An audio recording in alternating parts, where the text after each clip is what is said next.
Indeed. Oh, okay, actually, I preloaded the replay ahead of time. It does look like the roster is Nick, Blue Fox, Insider, Jexia, Supra. So Nick and Supra are indeed on the team here for this week. Awesome. Awesome. So, now that we know the rosters, good to go on that front. We have the replays loaded at 5 seconds. Before we start them, though, let's check out the draft. We are seeing a Tychus and Stitches. First bans here. Neither team wanting to deal with those. What do we think about that? I'm honestly a little bit surprised by this because generally speaking, there's sort of a mutually assured destruction thing that goes on with the first ban, which is that if you first ban Arthas or Tychus, the other person will then ban the one you don't pick, so neither team gets Arthas or Tychus. So the fact that they banned Tychus and then Wildfire feared Stitches enough to ban Stitches and give Arthas without getting Tychus in return is very interesting to me. Yeah, it definitely seems like dISSENt kind of got what they wanted there with the Arthas first pick. Typically, he's not left open, like you said. The Stitch has been a little uncommon there, although we've seen it a lot of times out of the second pick when the first team didn't ban Arthas or Tychus. Although we see Team Wildfire pick up the Falstad Brightwing, the double global, double bribe. We've seen that be really powerful earlier in the ECS. Do you think that's definitely the right call there when you get those next two picks? Definitely the right call there. I mean, it depends. It's definitely one of the strongest, first pick as second pick type options, though. I mean, you see Falstad Brightwing as a 1-2 punch. It gets picked pretty often. Definitely not a bad setup there. Although, as you see, it does give way to the Kerrigan Tassar, which is a pain to deal with. Like Arthas Kerrigan Tassar, that is a great lineup, but on face value, nothing really wrong with going Falstad Brightwing. It's solid, and depending on the map, can be very, very effective. Okay, so this set finally rounds out their roster, like you said, with the Kerrigan, Tassadar, Raynor, actually, a little unusual, and Rhaegar. So the last two picks a little unconventional, but it looks like Team Wildfire has a really conventional-looking team with the Falstad, Brightwing, Vala, Uther, Tyrael. So really conventional stuff coming out of Wildfire here, typical teamfight type strategy. But what is Team dISSENt going for here? Do you think they're going Bloodlust, maybe with that Raynor, Tassadar? Yeah, I think clearly the Rhaegar is a pick there that really just, pump up Tassar's contribution. Even just Tassar, Archon with Bloodlust is really, really nuts, and Raynor is no slouch either at that situation. Yeah. And let me just say that Wildfire on the Tyrael pick, they love themselves some Tyrael. I think most of the times we play them, the two heroes that they're very fond of more than anything else, I'd say, would both be Tyrael and Stitches, and they kind of, I think, almost plan and practice around them to some extent. At the very least, they pick them quite a bit, so Tyrael for them, really no surprise. Definitely. Definitely. Seeing a lot more Tyrael this week, too, than last week. Last week, I don't know if we saw any Tyrael. This week, we're seeing quite a bit. So he's definitely come up in the draft priority this week. Yeah, he's not a hero that really competes for the first few slots in the draft, sort of like Zeratul has almost been creeping up in some of these drafts, but he is a hero that is a firm contender for the, 4th and 5th pick. Yeah, absolutely. So, draft is out of the way. Are we ready to get started in the dISSENt versus Wildfire match? I am good to go. Awesome. Got it loaded up here. Sound re-enabled. Stuck here at 5 seconds normal speed. And looks like we're good to go. So let's get this started in 3, 2, 1. Let's go. We've got Pickles on the Brightwing, War Greymon on that Vala, Bims on Falstad, Iacona on Uther, and then Poom on the Tyrael to round out that lineup. And then for dISSENt, we have Blue Fox on Tassadar, Jexi on Arthas, Insider on Rhaegar, Supra on Kerrigan, and Nick on Raynor. Man, Nick on Raynor. So if Nick has a signature hero over the years, it hasn't been that long, or the months, it's been Raynor. And Supra, of course, has played a lot of Kerrigan, one of the best Kerrigans in the game, so this should be interesting. Yeah, we have a Murica Raynor on a Cyberwolf here, actually, so massive swag points going to Nick for that loadout. And we see just a pretty typical 2-1-2 split here by the blue team, and we see a 1-1-3 split here by Team dISSENt. So what do you think the advantage here goes to in these lane matchups? Early lane matchup, Arthas Kerrigan, I'd say, definitely has the big advantage. Although, that being said, it's kind of interesting because Falstad Brightwing, this is probably the best map to get that combination. I mean, even if you look at things like, hot slogs for win rate aggregations, Brightwing and Falstad love this map. So it's kind of interesting. You have like the hyper aggro versus the hyper. Oh, we see a huge engage here on Pickles, cutting you off, and it looks like he is going to go down. The polymorph on Jexia's Arthas, not enough to live through the Kerrigan combo Arthas route. So that's going to be a quick first blood experience. Slight advantage there, going to Team Dissent, and Pickle's just going to come back with that phase shift into the bottom lane. So really, Wildfire, they're I've played against this comp a million times, and really, it's a game of survival. You want to get to 10 with as little casualties as possible. Like, you want to get to 10 and, also have them be 10 and not be, 13 or something crazy. Yeah, that is really the best you can hope for against the Kerrigan Arthas. We see them doing a powerful roam squad engage on the top lane as well.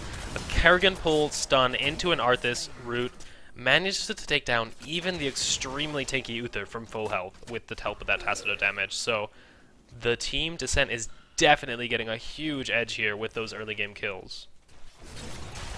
And we see another pull by Supra landing on a Wargreymon, but he manages to vault out of the Arthas route, so he's going to stay alive here, force a little bit back from that XP, but they're going to come to the tower. He's going to manage to get that anyway, and now Arthas and Kerrigan are looking for a new lane to find some prey in. Tyrael, pretty much impossible to gank though, so walking through this mid lane, not going to net them anything. Yeah, Tyrael is generally not the highest gank target, but man, you talk about the hunt, and I know people love the hunt. Well, this is redefining the hunt in a way that Illidan wishes you could hunt right now with Arthas Kerrigan. Like I said, it's weird because this is a great map for Falstad Brightwing, but this is also a great map for Arthas Kerrigan roam. Yeah, absolutely. So we see Team Dissent coming in here, Arthas Kerrigan onto the Brightwing again, even with the protective shield, does not manage to survive through the power of the double envenom with the Rainer damage, and Brightwing just getting taken down again. Now, luckily for Team Wildfire, they're not getting denied experience here for the most part, even when someone goes down, because they have 2 in each lane. But they are falling behind. They're down 0 kills to 3 now against this Dissent lineup. Indeed, and this is a thing where, again, they really need to hold on and try and, grab as much as possible. And especially with level difference now, they can't really be too aggressive because God only knows what Arthas Kerrigan can do to them. But they sort of need to play for the mid to late game here. Yeah, absolutely. We see both teams taking an Ogre camp.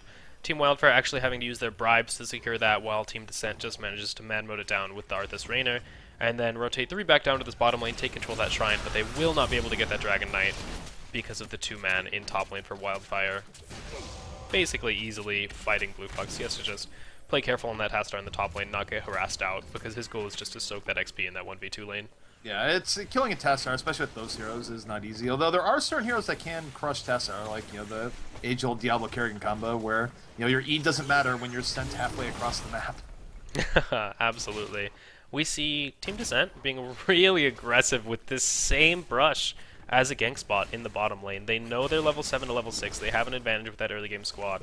They want to take advantage of it, but it looks like they're just going to rotate down to this far bottom ogres and start on that, since they know that Team Wildfire's learned their lesson isn't getting out of position. I'm not sure that's a brush anymore. I think there's just actual suburban housing there now, and they have, set up shop. They straight up skipped the tents and the RVs and built an entire condominium in that brush to house themselves. Absolutely. Here we are again, taking a nice retreat in their summer vacation bottom home, and ooh, the Kerrigan pull just barely misses Pickles as he rounds that turret in the bottom lane and manages to survive.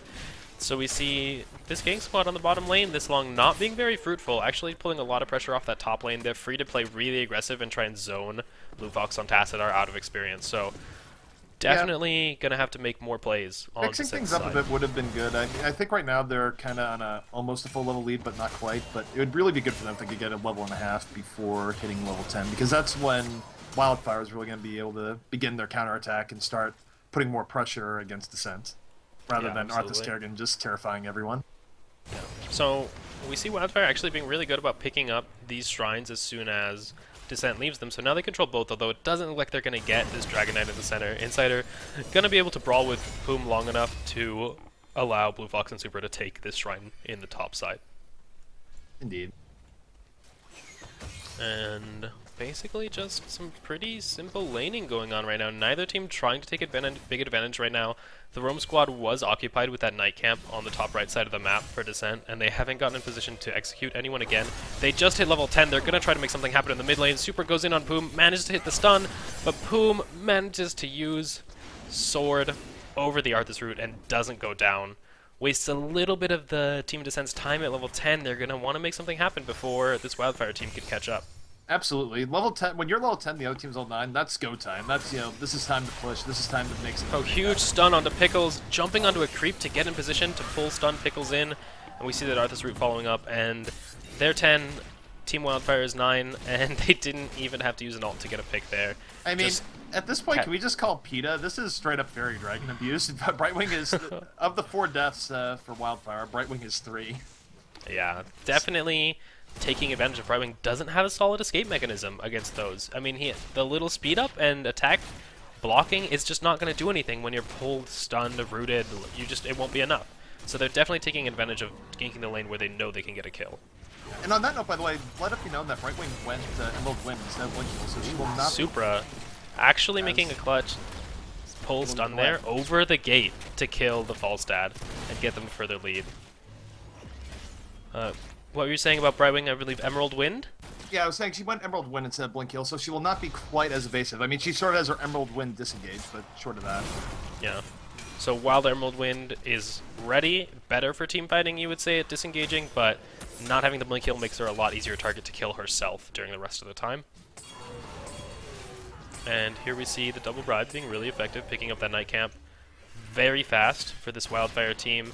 But Team dISSENT, since they were already in position on the bottom side of the map, already aggressive onto Team Wildfire's Ogres, and this might be the first big fight we've seen. Team Wildfire has more people in position. Pum going in, ult Supra with that Judgment. Uther following up with that huge Divine Storm, manages to kill out the Kerrigan instantly. Arthas goes down as well to the full focus fire backline damage of this Wildfire team. And now dISSENT is on the run. Nick has to go back, get behind that wall, and basically just really solid rotation out of Wildfire there to catch dISSENT in an aggressive position. And that is heartbreaking for dISSENT. That is where Kerrigan does not want to get caught. The rotation there was very good. And effectively, that fight, I think, reversed a lot of their early game momentum. That early game, Fairy Dragon abuse lead that they built up pretty much evaporated from that fight, I believe. Yeah, absolutely. The levels are now even, almost. We've got a 12 to 13 advantage. Team dISSENT just got 13. And Wildfire is trying to take something here on this bottom fort, but this might be an overextension. We see Pickles getting caught again by that pull stun, but no follow-up by Team dISSENT. Means that nothing can happen. And Team dISSENT has 2 people in the middle of the map, so they're a little outnumbered here. They're going to have to wait for them. They're still skirmishing, though. Kerrigan wants to engage, manages to pull Stun Wargrave on. We now see the 2 coming in from the flank for Team dISSENT. Super has to back out, even with that Maelstrom up. He's looking to re-engage. We see a huge Emerald Wind pushing them out, but it's too late to save the Tyrael, who does go down and trades for the Archon, who was flanking, but did manage to get focus fired by the Vala Falstad. All things considered, that was not a bad fight for Wildfire. I mean, the Tassar ult was then down, and the Ghouls went down, so not the worst thing in the world. Those are 2 very, very scary teamfight ults, and now they don't have to worry about them for the next 90 seconds or so. Absolutely. It looks like Uther here, Iacona, almost getting caught out, but manages to cleanse himself before the Kerrigan goes off, preventing his own death. So excellent reaction there to save himself with that cleanse and deny Team dISSENT another kill. So we're now at a 3 to 6 kill advantage in favor of dISSENT. Although I would say Team Wildfire has done a little bit more structure damage along this map. Heavy damage on the bottom lane. And basically about parity here. Indeed. Although, again, parity really isn't all that bad for Wildfire. I mean, you're going up against a Arthas Kerrigan setup. If you can get parity, by the mid-game, you're in good position. This is what they wanted going in. Yeah, definitely. So Team Wildfire actually 5-man on this bottom lane, not trying to take advantage of the fact that they have double global at all. They're not putting any split pressure on. They're too scared of the roam squad, and this is actually giving dISSENT time to take the Night Camp pretty much for free. Looks like Wildfire wants to 5-man just pressure this fort straight up, 14 to 14. They're looking for a fight. They know Tassadar was topside. They're going to see these Knights get taken and know that this fort is 100% free. Now let's see if they back up afterwards or keep pushing. And it looks like a safe fort pick and back up. They're going to head to the top side. They want to defend that against the Night push and dISSENT's team fight. Honestly, I wouldn't expect them to really try and push in there too much, just because of the fact that they don't have mercs there, and that is an awkward lane to push if you don't have the Ogre army protecting you, especially against a Kerrigan who can come in from the side and just gets ugly. Yeah. So we see Falstad flying in here. That's going to complete both teams having their full 5-man lineup ready to fight over this fort. The Night Camp is taking the fort, so Team dISSENT can engage anytime they want. They won't have to face that fort aggro. as long as those Knights are up. And we see Super coming in here, manages to get a stun on Iacona. Huge Judgment disengages the back line off of Team dISSENt. Emerald Wind pushing back the front line of dISSENt as well, and it looks like Team Wildfire's backliners just getting to deal damage freely however they want under no risk, and that's going to allow them to crush down that front line, Tyrael of the front line, and take another fight. That is another 5-for-1 in favor of Team Wildfire. Yeah, and this is the sort of thing where, honestly, dISSENt can still make a good fight here, but the issue is if they get Dragon Knight here, which it looks like they might, and an extra fort, they're going to be 2 levels down, and suddenly they have issues because Wildfire has been effectively bursting down the Arthas, and now they're going to have a 2-level advantage to work with and, make that burst down even more. Arthas is at his best when he has like a level or 2 lead and he's just, mission impossible to kill. Yeah, absolutely. Wildfire doing a fantastic job of bursting down that Arthas, who's a little bit in the front and doesn't seem to be able to survive long enough for the team to follow up. We saw the Tyrael Judgment there coming in on the back line and actually preventing them from pretty much hurting Team Wildfire at all during that team fight, and that was actually pretty important because it gave them a lot more DPS uptime on the Arthas than Team dISSENt had onto Tyrael. And they're just taking this Dragon Knight, relatively powerful at this phase in the game, casual 10,000 health pool, and he's going to want to get damage on this front wall, but not necessarily overcommit and end up putting his team in a bad position. So he's just looking to get free damage here and use the last of this duration. He already got a fort, so it's a successful Dragon Knight, just getting whatever free damage he can at this point. I just realized my Skype muted itself for a moment there. I'm not sure what's up with that. Thank you, Skype. Well played, Skype. And Dragon Knight goes down, Pickles does manage to escape successfully, and looks like Team Wildfire getting a little aggressive, trying to check on the Ogres. They see nobody's doing them, so they decide to pull back, and it looks like both teams are just going to trade. Each team get their own Ogres here. Indeed, and again, this is not bad for Wildfire. I mean, right now they're at level up. They're okay with sort of trading off mercs and doing what they're doing because they have been doing very well in team fights. Absolutely. As long as they continue their teamfight dominance, they'll stay in a good place. The only risk is getting a huge Kerrigan engage on the backline, which they've been doing a very good job of having the Brightwing actually disengage with an Emerald Wind. And now, Team Wildfire has the mercenary advantage. They have those Knights on the top lane, which Team dISSENt can't counter because their Knights are down. And it looks like we're going to have the Theater of Operations be the bottom lane for this 5-on-5 next teamfight or skirmish. Although Team dISSENt managing to snag those bottom ogres is going to give them a bit of an advantage. Yeah, it doesn't really look like Wildfire is all that interested in going after the bottom ogres right now. And really, the key to a good engage for dISSENt here is really going to be the Arthas going on front, drawing their fire, but still backing off and not really getting give. Just basically drawing their attention long enough for Kerrigan to get a great pull and turn things in their favor. Single target Kerrigan pull on Poom on that Tyrael is not going to be enough to get them the fight that they want. So they just back out immediately. They're going to wait for those Kerrigan cooldowns to come back up before looking to re-engage. And here's Super. You can see his cooldowns are back up, and he's looking to get in position, all of a sudden repositioning at the front of the fight, trying to get a pick. But now, Team dISSENt has to pull back and deal with these Knights on the top lane. This is going to give Wildfire a bit of a free time, but there's no objectives up on the map. So if they want to make something happen here, it's going to have to be full manual, no mercenaries to take, no Dragon Knights to be had.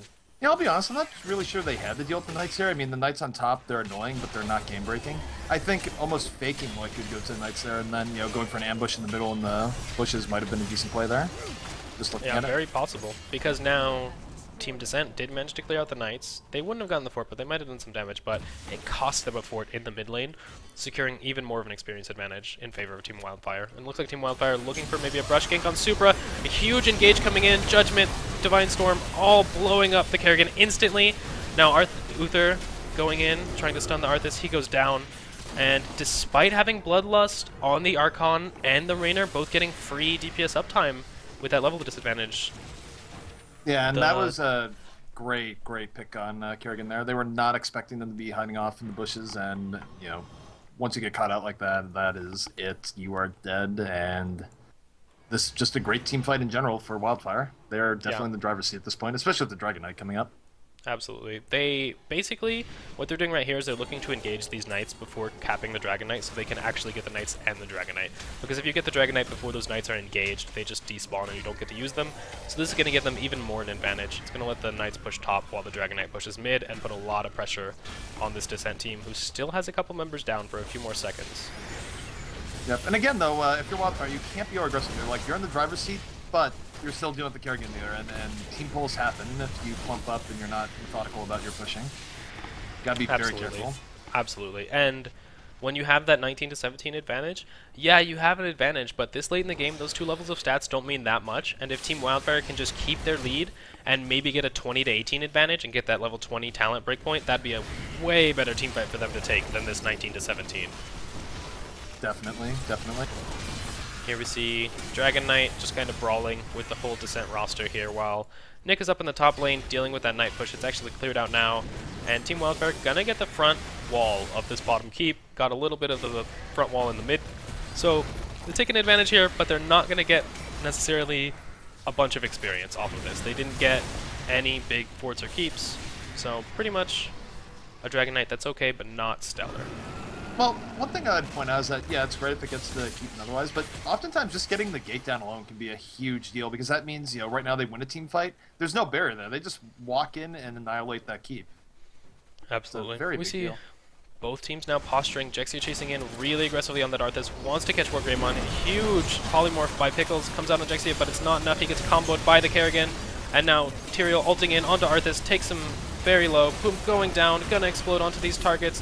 Meanwhile, the entire backline has already been cleaned up for Team Dissent, so they don't have any damage here coming out on those low health squishy targets. And it's just another team fight where Team Dissent's backline does not manage to get it done faster than Team Wildfire's. Yep, and truth be told, that was almost close to an ideal engage. I think there's a few parts where it could have went well, but Brightwing dying that quickly without getting Emerald Wind off was very good on their part, and honestly, people were pretty low at the end. It looked like that fight was decisive for Wildfire, but you know, a few other things go another way there, and it easily could have been a team wipe for Dissent. Close fight in general. Absolutely, absolutely. We saw if maybe the Arthas or the Rainer had just lived a little bit longer and gotten enough time on those squishy targets for Team Wildfire, it would have been not as one-sided of a fight nearly, because those targets were very low health at the end of that fight before the Uther healing up came in. And now we see Team Wildfire managing to take the keep. Oh, they're playing a little careful here. 2 are still dead for Dissent, but Team Wildfire knows that they're not very healthy. They don't have any mana. They want to just pull back and not get caught by the re-engage of Team Dissent as they come back from that well. Man, kind of comical just watching Insider go back and forth there. It's like, well, damn it, I can't do anything about this. It's just like pacing back and forth. Yeah, that poor Rhaegar, no ranged ability to clear out the waves or anything like that, so he just can't do anything about the keep push. Although, just bodying them out there and managing to keep Dissent's bottom keep alive. They are at a level 19 to 20 disadvantage right now, so Wildfire has a small time window here until Team Dissent hits level 20, where they can really punish them for not having those last couple talents in the game. Yeah, and on the flip side right now, Dissent really wants to try to avoid a fight, you know, pre-20, you know, anything they can do to get XP delay. So it's really in Wildfire's best interest to try and push a critical objective, something that they don't have the luxury of, you know, saying, hey, we're not going to defend this, we're just going to hit 20. Yeah, absolutely. I mean, Team Wildfire here, posturing on the bottom lane. They saw Dissent down there. Now, are they going to push forward aggressively and go for that keep? Or just take this shrine and let Dissent kind of buy time, clear out those knights, that sort of thing on the top half of the map?